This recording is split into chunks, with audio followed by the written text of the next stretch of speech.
Bienvenue à toi qui regarde cette vidéo. Aujourd'hui, la question est: qui étais-tu dans une vie antérieure? Ce tirage traverse le voile du temps. Il révèle non seulement qui tu as été, mais ce que cette vie passée a laissé comme empreinte énergétique dans ton incarnation actuelle. Peut-être une blessure non refermée, un savoir oublié, une dette à transformer en pouvoir.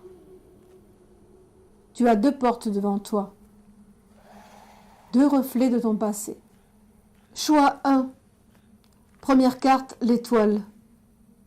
Tu étais un guérisseur des âmes, un enchanteur, un guide pour les perdus. Tu lisais dans les étoiles ou dans les rêves. Mais tu étais seul. Ceux qui t'écoutaient ne comprenaient pas toujours ta lumière étrange. Tu venais d'un monde intérieur trop vaste pour une époque rigide. Cette vie a éveillé ta sensibilité actuelle, ton besoin de connecter les cieux à la terre. Carte 2, 5 de denier. Tu as connu l'abandon, la misère ou l'errance. Tu as payé le prix de ta différence. Dans cette vie-là, tu as peut-être été rejeté par une communauté religieuse ou réduit à l'ombre alors que tu portais une sagesse pure. Cela a laissé une trace de doute profond aujourd'hui, un sentiment d'être à côté ou de ne jamais être vu à ta juste valeur. Carte 3, Reine de bâton. Pourtant, tu étais flamboyant, magique, magnétique. Tu avais un charisme ancien, une force de feu, une capacité à éveiller les autres. Tu as transmis à un petit cercle, peut-être des enfants, des disciples, des savoirs qui ont survécu sous forme de contes, de symboles, de rituels. Aujourd'hui, cette vie revient comme un appel à reprendre ton trône mystique. Voici la synthèse de ce premier choix. Tu étais un feu caché sous la glace, une flamme errante, une lumière pour les âmes perdues. Tu n'as pas échoué, tu as été semé dans le futur. Et ce futur, c'est maintenant. Cette incarnation est l'heure où ta lumière est prête à être vue, honorée, intégrée. Ce n'est plus le temps de la solitude, c'est le temps du retour. Choix 2. Première carte, la justice.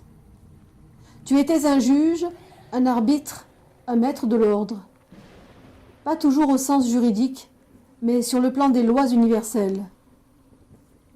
Tu comprenais le karma, le poids des actes, l'équilibre entre le bien et le mal. Peut-être étais-tu prêtre d'un culte ancien ou gardien d'un temple.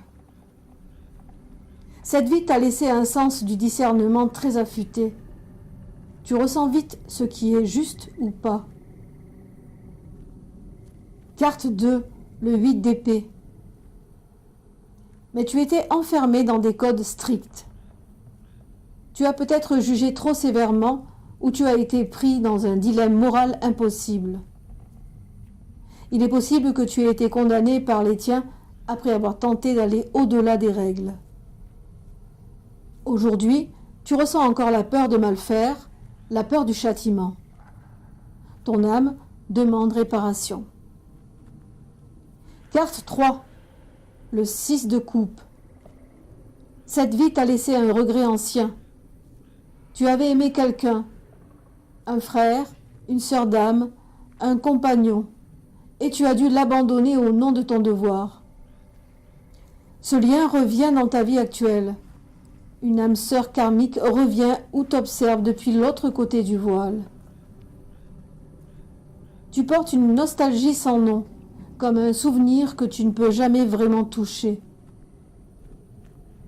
Voici la synthèse du choix 2. Tu étais une âme puissante mais enchaînée, loyale jusqu'au sacrifice. Dans cette vie, Ton karma t'appelle à alléger la balance. Ce n'est plus le temps du jugement. C'est le temps de la libération, du pardon et de l'amour retrouvé. Tu n'es plus le gardien du seuil, tu es le passeur d'âme. Le passé ne t'enferme pas, il te libère. Tu n'es pas seulement le fruit de cette vie. Tu es la somme de plusieurs existences, certaines brillantes, d'autres tragiques, mais toutes sacrées. Ces cartes ne te disent pas qui tu dois être. Elles te rappellent ce que tu n'as jamais cessé d'être. Car chaque vie est une note. Et toi, tu es la mélodie complète. Quant à moi, je te retrouve la semaine prochaine. Pax vobis cum.